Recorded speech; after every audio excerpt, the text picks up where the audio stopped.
Hey everybody, a warm welcome back to the first match preview of the season here on TalkNorwichCity. Thank you so much for tuning in and thank you so much for all of the recent support on the videos. You guys seem to love the opposition preview with Paul from the Redmen TV earlier in the week. We'll be doing them throughout the seasons with the respective opponents' fans.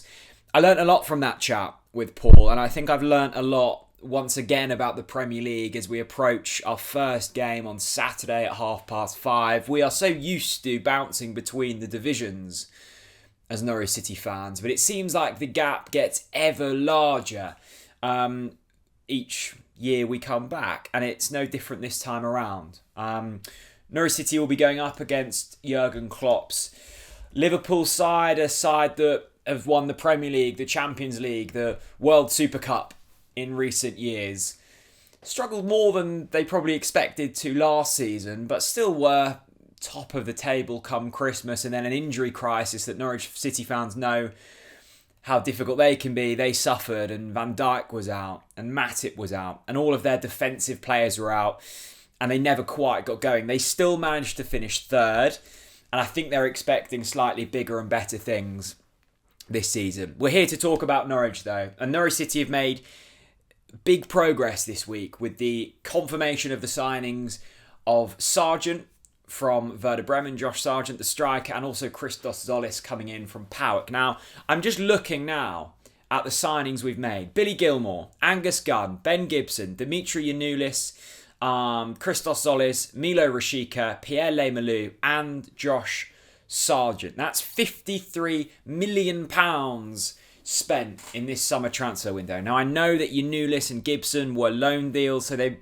don't necessarily feel like new signings, but we still had to make them permanent. That's still over £16 million worth of outlay.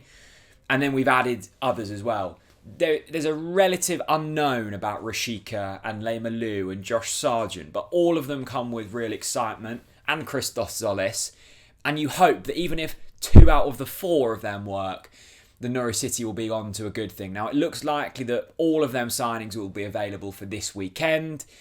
Christos Tzolis included, who's double jabbed, so he doesn't have to self-isolate, which is great news. And I suspect that Tzolis will be in the starting 11 come Saturday. Now, all of them signings, no matter what you think of them, and I think it's difficult not to be excited about all of them, really. It's a new kind of era for Norwich City.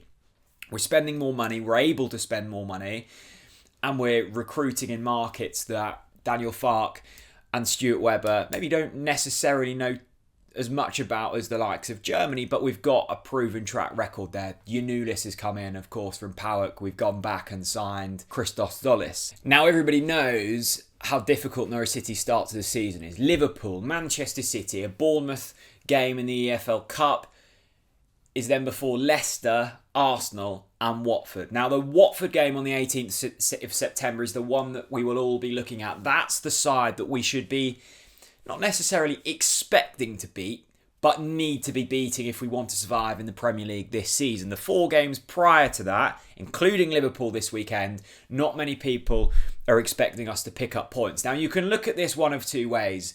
The pessimist's view would be, well, we could quite easily be going into the Watford game on the 18th of September with 0 points on the board. If you're a bookie, if you're just the average fan watching football, nobody would be expecting Norwich City to pick up points against any of them 4 sides. The optimist would be saying, well, Jack, we're going into all 4 games with little expectation, but there's a real hope around this Norwich City side.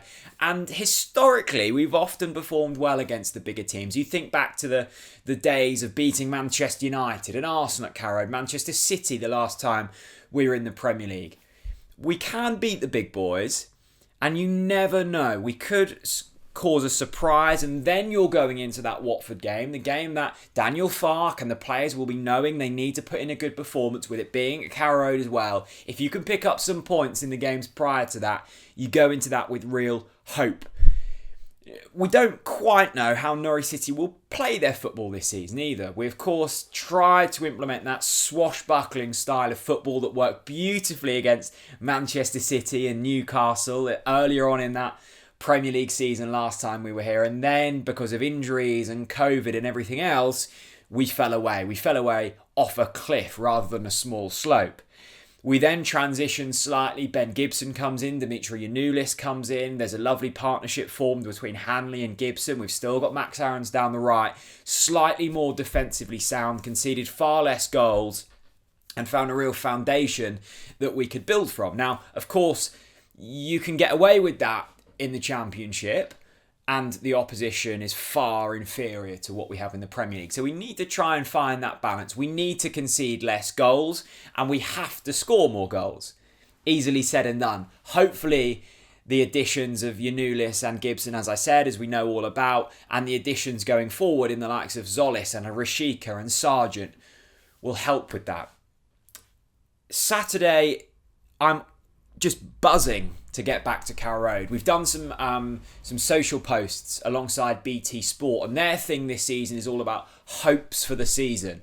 Now, of course, I want Norwich City to desperately survive in the Premier League. I want it more than anything else. I think Stuart Webber and Daniel Farke will want it more than anything else as well. They have something to prove, as well as the players, the likes of Cantwell and Max Aarons, who are being banded about with massive price tags, and they are good enough for the Premier League, but they need to prove that in a side that survives in the Premier League. But my hope for this season is that we can have a full 10 months, or however long the season is, with a full capacity crowd, as we will have on Saturday. I cannot wait to put my season ticket in the machine, the turnstiles clicking open, getting my beer on the concourse, hearing the buzz of fans around me, walking out into the Barclay, screaming on the Ball City, and no matter the result on Saturday, I'm going to be so happy to be back at Carrow Road alongside 27,000 other fans on a match day. There's nothing quite like it. I'm so excited. I hope I'm going to be seeing some of you there as well. Look, it's a difficult game for Norwich City on Saturday, but we've done it before and we can do it again against the bigger teams. I'm not expecting much. I think Liverpool will beat us, but if we can get something out of it, then it would be an absolutely brilliant way to start the season. I'd like to see Tzolis in there. I'd like to see what Rashika's all about. I think the defensive line will be sound as long as Grant Hanley's back in there. I know he hasn't played too much of pre-season, but it looks like Max Aarons, Gibson and Giannoulis are all good to go. So the only question mark there is Grant Hanley. We'll be finding out more later today from Daniel Farke's press conference. Billy Gilmore, Leigh Malou, do you play them both? Do you play just one? You've got Kenny McLean. Look, I'm not going to predict the starting 11 this time around because I think there's so much to look at, first of all, in that first competitive game. But I know for one thing, I'm very excited. Let me know if you're going. Let me know your score predictions. And I'll see you all again very soon. Bye-bye.